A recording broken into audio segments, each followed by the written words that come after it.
What's up, guys? It's Josh with back with Sobriety Wad. I wanted to talk a little bit about, or a little more about, sort of the foundation for this program and give you an idea of where we're headed and what we're trying to do. So last week we talked about why, and we talked about the importance of understanding the intent or the purpose of sobriety and fitness, the way that we think about it, the way this program, the angle from where this program sort of begins.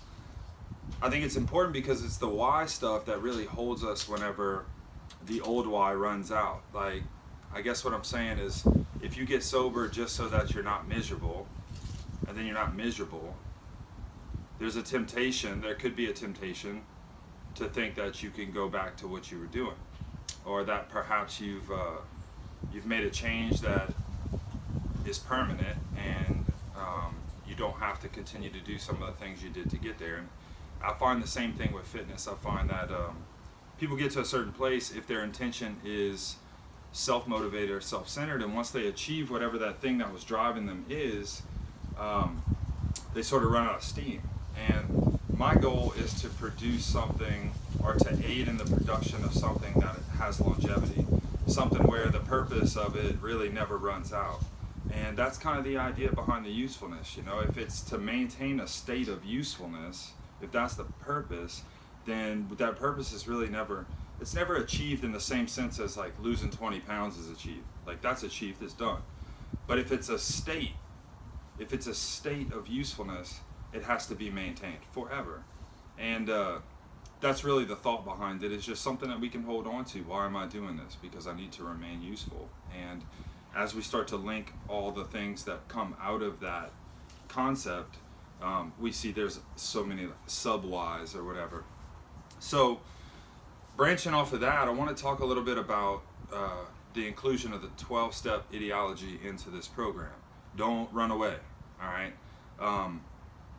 Through the evolution of this program, there's been a lot of discussion as to whether it should or should not be included. And I feel like, you know, the 12 steps were involved in my recovery and are currently involved in my recovery. And a lot of people have some experience with them somewhere. So I know that there's some resistance to the 12 steps, and I know that sometimes when people hear 12 steps, they're automatically turned off by it. So really, probably don't even say it. You don't even have to say it. The thing is about using the terminology. For me, it's important to me that I give credit where credit's due. So it's the same thing with the CrossFit stuff. All the stuff that I talk about from CrossFit, it's not my invention. I respect and am appreciative and grateful for everything that CrossFit has come out with and come up with, because it was a clear path for me to a different life. And it was the same thing with the 12 steps that I got out of Alcoholics Anonymous. Now, there's a lot of similarities here, and if you look at really what CrossFit is and what I consider the 12 steps to be, you realize that it's really not pinned down to specific groups, all right? And what I'm talking about is, you know, what is CrossFit used to be a big joke because it was so hard to define. So when CrossFit first came out, there was like an ongoing discussion of what do you say when people ask you what is CrossFit? Because people are like, what are you doing? You look great. I'm doing CrossFit. Well, what's CrossFit? And it was always kind of this stumbling block, you know. So defining CrossFit has always been sort of a difficult task. But essentially in this context, the way that I view CrossFit is that CrossFit is a methodology that gets us to what CrossFit has described as sort of the ideal physical capabilities for human beings. All right, so, you know, we said, hey, these qualities are things that in the physical realm that a human being should aspire to possess. Okay, things like the ability to run or jump or pick things up or put things over your head or move at a high intensity for 5, 6, 7, 8, 10 minutes.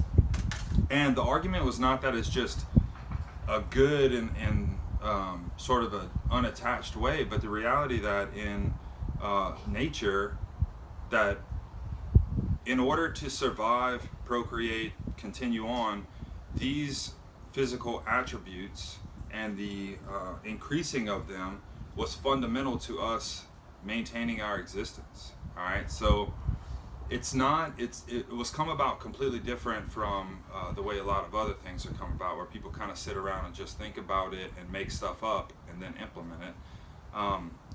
CrossFit is an empirical system. It was discovered and not invented, and that's a whole class we can talk about at a later point. But the idea is that it was something that we looked at people who had these abilities and who had them to the best degree, who could do the most, who could do the heaviest, who could do the fastest, who was the most likely to survive, kind of thing.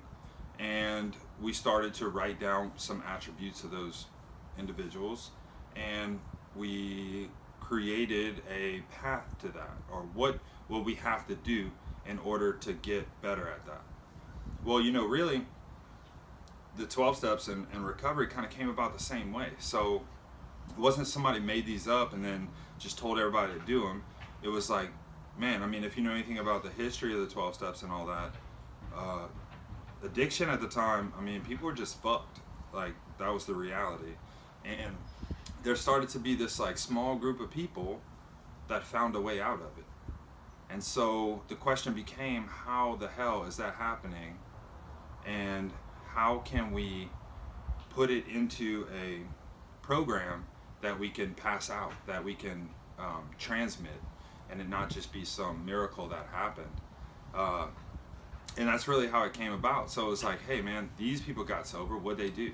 These people stayed sober, what are they doing? And really it was an empirical discovery. And so the 12 steps just enumerate that the same way that the CrossFit methodology just enumerates a path towards constantly varied high intensity functional movement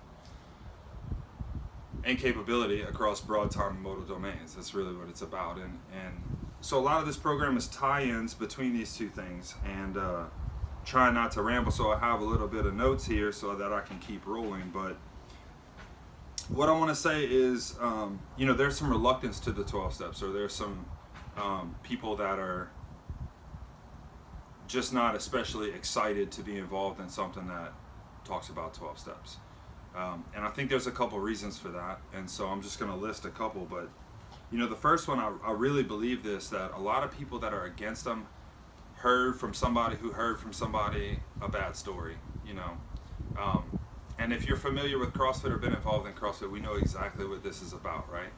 So CrossFit kind of came up with this ideal and then left it up to gyms to figure out the best way to implement it.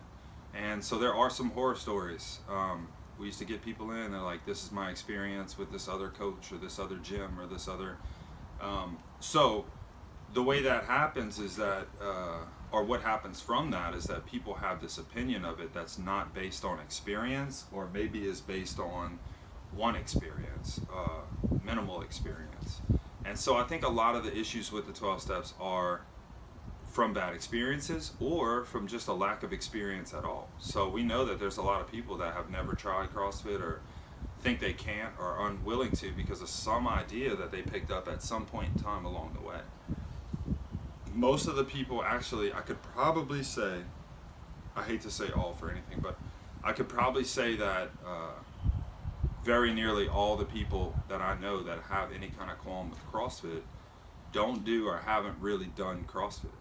They may have tried to work out or something, but they never did it long enough to see. So, and that's with anything. The same thing happens in recovery. It took me a couple shots, and I could have made up every reason in the world why it was awful and didn't work.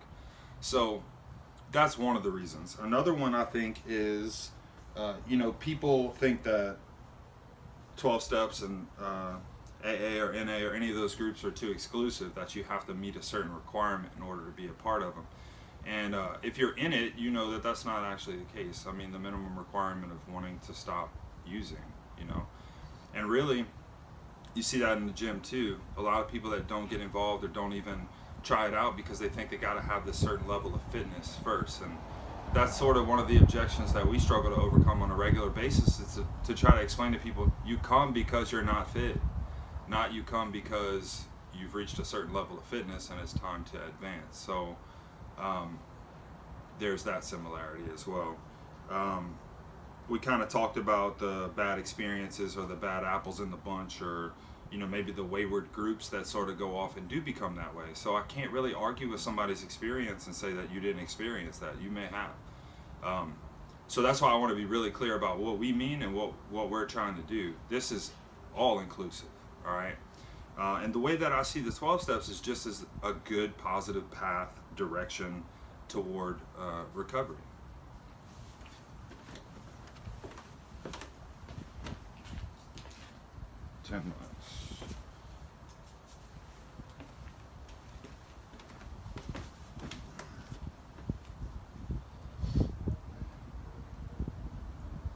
So the last thing is, I think that there's some people that are resistant to anything that says the word spiritual or any kind of idea of a spiritual solution.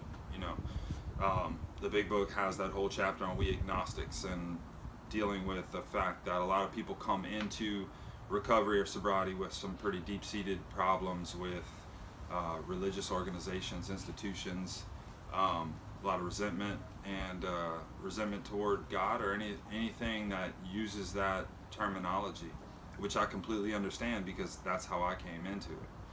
I have a pretty extensive spiritual background as far as being brought up in church and youth group, and haven't had like a prior spiritual awakening experience when I was younger, and that was a big part of my issue as well. My disdain for for spiritual things, and that's part of what led into my alcoholism. So I completely understand that, and what happened to me, I want to explain this because this may help you. So I was in my first treatment center, and the guys were discussing spirituality and just not being able to get over that hump of the idea of spiritual. And this was not a religious treatment center, this was a medical treatment center, and AA and 12 steps was still a big part of it. And so I heard them talking one day, and I started thinking about the terminology and the idea of spirit. What are we even talking about? All right.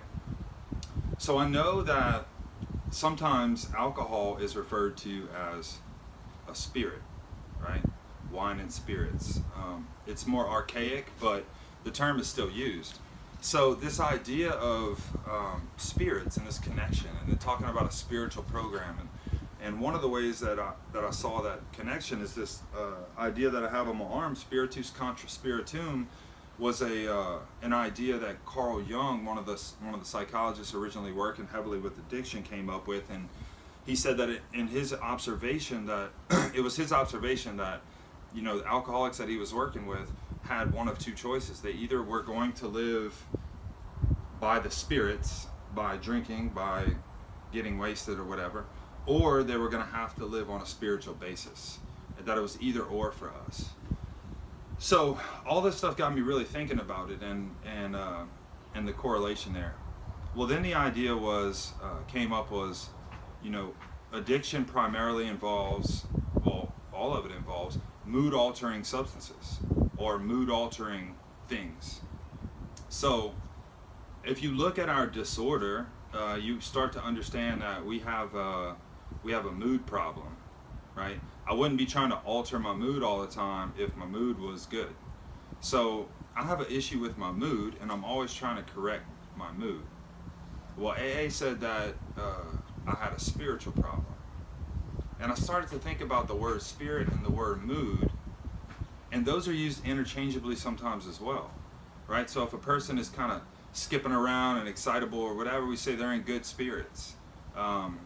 If a person is depressed and kind of walking around kicking rocks, we say they're in bad spirits or down spirits or something like that. And so all this like interchangeability started to come into my mind, and with it a new understanding of this idea of spirituality. So if a spirit and a mood is the same thing, and if I am constantly on the lookout for upgrading my mood or changing my mood, I could also say that I'm always trying to change my spirit or lift my spirits. And at some point I found a chemical that did that for me. understanding mood as spirit helped me to understand my spiritual problem as a mood problem, or my spiritual malady as a mood malady. And for many of us, that idea sort of brings it down to earth. So where we can start, we have a starting point where we can start to discuss this stuff. So if I refer to spirituality or a spiritual program, essentially that's what we're talking about, is your mood. And essentially the 12 steps are steps of altering your mood, okay? If we get sober, if you take away our chemical, but we don't have a way to feel better, to be in a better mood, eventually we're going to return to a chemical, right? Because we can't handle being in an awful mood all the time. So a lot of the program is about lifting that. Well, a lot of this program is about lifting that as well. And what we found is that through these spiritual exercises, our mood is elevated. Through these physical exercises, we experience the same thing, all right, to a new extent. And that's really a big part of this program. So covering that, I hope helps you understand what we're talking about, and maybe kind of opens you up to think about it differently. So I want to be clear that this is not a recovery program. I'm not a recovery expert. This program is just designed to help people that are getting something from it. And so I think that by bringing it down to a real simple level, it's going to open it up to more people to experience the benefits of it that I've experienced. So why do we like, or why do I like the 12 steps? Why do we want to use, and let me be clear too, it's a version of them, all right? It's going to be really pulled back. It's not going to require any kind of crazy beliefs or any kind of, that stuff. You'll see as we go. If you can just enter it with an open mind, all right? So I like the 12 steps because, like we talked about before, it's empirically developed. It was proven before it was decided upon, if that makes sense. It was just a matter of, man, this is working for these guys. How can we put this into a format that we can use? Another thing I like about it is that it provides a clear roadmap. So it's step by step, Alcoholics, addicts tend to be disorganized, undisciplined, not very good at following directions, and so a program that provides some clear and concise steps toward a behavior change is a good thing for us. That makes it also repeatable. So a lot of times you can go back and look at, man, I kind of slipped away from that one. All we've done is identify these pieces and parts. And so we can go back and look at them and see where we might be, where we might have gotten off, and the CrossFit, the exercise part of this program is designed to be the same way. It's steps you can follow that are going to help you to achieve a physical health and vibrancy that you may have never experienced before, or you may have experienced before but need to get again. So having this path just gives us something that we can talk about, something we can communicate, and some principles that we can rely on, all right? And so the next couple classes are going to actually go through, our version of how we view the 12 steps. And so if you are reluctant about the 12 steps, it's going to be great for you to be involved in these next classes, because it's really, you're going to see that it may not be exactly what you think it is, or especially this version is not going to be exactly what you think it is. It's not going to be too much to accept or too much to walk through. So the 12 steps, the bottom line of them is that you can see the path of the 12 steps and really any kind of human behavior change.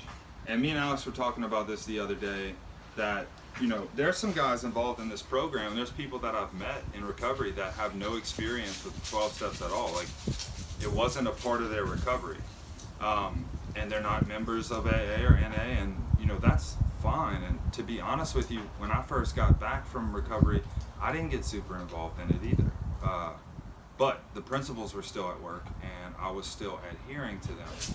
And one of the things I've found about people who have recovered that aren't in some type of 12-step program, they still have acquired the qualities that the intention of the 12 steps is for us to acquire. you know, at some point, if you're going to recover, you're going to have to be honest. You're going to have to get honest. And that's part of the 12 steps.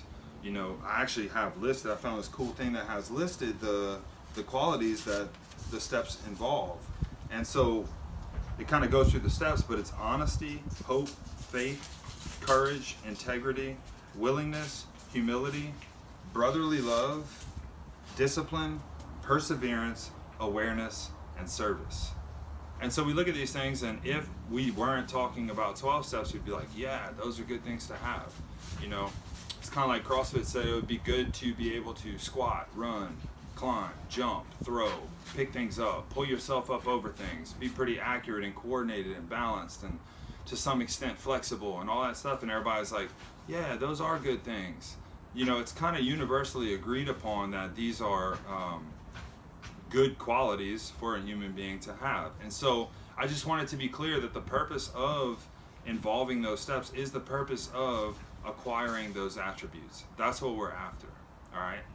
So I don't want, and some of you might be completely fine with the 12 steps, and this is not as much aimed at you guys because y'all are gonna really see it right off the bat. But this is kind of aimed at people who have a problem with or think they might have a problem with the 12 steps. And hopefully the way that we go through this and the way that we approach it is a universally acceptable approach. I can't guarantee that still everyone's going to agree, but you know, like I said, this is something that has helped me tremendously, something that has helped a lot of people around me tremendously, and something I'm hoping to extend to you guys to help you tremendously as well.